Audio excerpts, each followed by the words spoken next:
میرے عزیز، کچھ لوگ ایسے ہیں جن سے عذاب قبر ہوگا ہی نہیں۔ میرے رسول کریم صلی اللہ تعالی علیہ وسلم نے ارشاد فرمایا کہ جو اللہ کے رستے میں شہید ہو گیا، سنن نسائی میں موجود ہے، اسے عذاب قبر نہیں ہوگا، بلکہ ایک حدیث میں تو فرمایا حساب کتاب ہی نہیں ہوگا، اللہ بغیر سوال جواب کے جنت عطا فرما دے۔ کچھ لوگوں کو لوگوں کی بخشش پہ بھی مسئلہ ہی بنتا ہے کہ کوئی بخشا نہ جائے۔ وہ ایک صاحب کہہ رہے تھے جی یہ کیا معاملہ ہے کہ جمعے کو بندہ مر گیا یا فلانا ہو گیا تو اس سے حساب کتاب نہیں ہوگا، اتنے بڑے جرم لوگوں نے اتنے پاپ، اور جمعے کو مر گیا تو بخشا جائے گا۔ تو میں نے کہا جرموں کا بھی اسے حساب اللہ لے لے گا،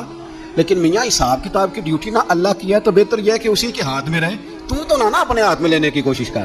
سنن ترمذی کی حدیث، ہمیں پتہ نہیں کیا مصیبت ہے، ہمیں پتہ نہیں کیا مسئلہ ہے۔ ایک جنازے سے میں نکلا، آپ یقین کریں کبھی کبھی کلیجہ پھٹ جاتا ہے۔ میں ایک جنازے سے نکلا تو میرے ساتھ ایک بندہ جنازہ پڑھ کے نکلا تو کہنے لگا جی پیر صاحب دیکھیں آج کتنی دنیا آئی ہے، حالانکہ جو بندہ اس طرح کا تھا، اس طرح کا تھا، اس طرح کا تھا۔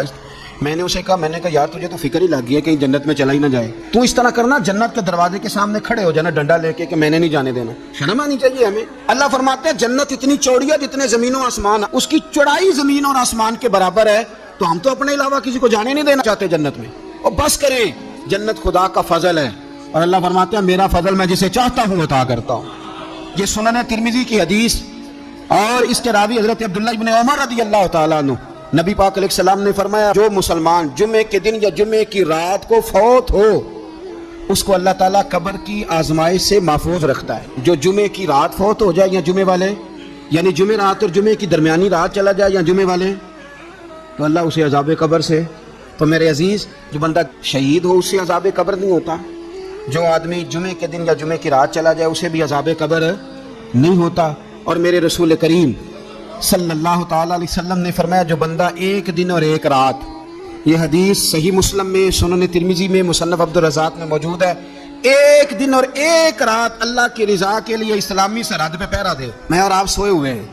لیکن وہ لوگ جو فوجی بارڈروں پہ کھڑے ہیں، دیکھو مدینے والے محبوب کس کس پہ کرم فرماتے ہیں۔ ساری عمر نہیں، 24-25 سال کی سروس نہیں، فرمایا ایک دن اور ایک رات اللہ کی رضا کے لیے جو اسلامی سرحد پر پہرا دے، مسلمانوں کو کافروں سے بچائے، رب اسے عذاب قبر نہیں دے گا، اسے اللہ تعالیٰ اپنے فضل سے معاف فرما دے گا۔ ایک رات اور ایک،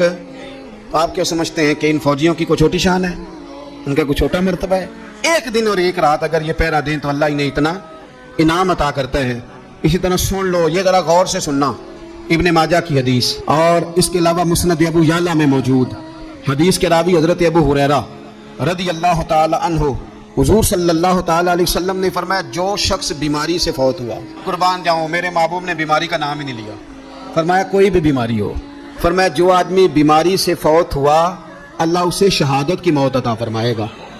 اور وہ عذاب قبر سے اور قبر کے امتحان سے بھی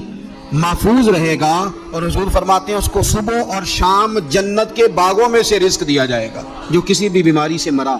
یہ لوگ بیماری سے مر رہے ہیں تو لوگوں نے اچھوت سمجھ رہے ہیں، اچھوت، یہ اچھوت نہیں ہے، اس لیے کہ لوارث نہیں، یہ خدا رسول کے ماننے والے ہیں،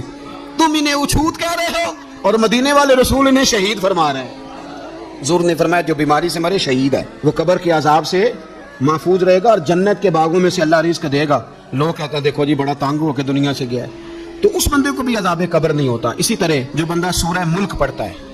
سنن ترمذی میں حضرت ابن عباس سے روایت ہے کہ حضور صلی اللہ علیہ وسلم کے ایک صحابی نے ایک جگہ خیمہ لگایا تو وہاں سورہ ملک پڑھنے کی آواز آتی، کوئی بندہ پڑھنے والا نظر نہیں آتا تھا۔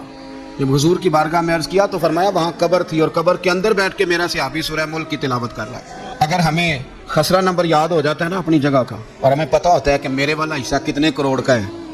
اگر ساری کہانیاں ہمیں یاد ہوتی ہیں تو سورہ ملک بھی ہمیں یاد ہو سکتی ہے۔ موبائل پہ اس کو ریکارڈ کر لیں، پھر اس کو سنیں کبھی بھی سورہ ملک میں۔ اور ہمارے سلسلہ عالیہ میں تو سورہ ملک وظیفہ ہے، ہمارے الوظیفۃ الکریمہ میں اعلیٰ حضرت نے لکھا ہے کہ رات کو سورہ ملک اور سورہ یاسین کے بغیر سونا نہیں۔ سورہ ملک اتنی شاندار صورت ہے کہ نبی پاک صلی اللہ علیہ وسلم نے فرمایا یہ قیامت کے دن اللہ کی بارگاہ میں ناز سے جھگڑا کرے گی اور کہے گی اے اللہ یہاں تو میرے پڑھنے والے کو جنت عطا فرما یا مجھے قرآن پاک سے علیحدہ کر دے، تو رب کریم پھر اپنے فضل سے پڑھنے والے کو جنت عطا کرے گی۔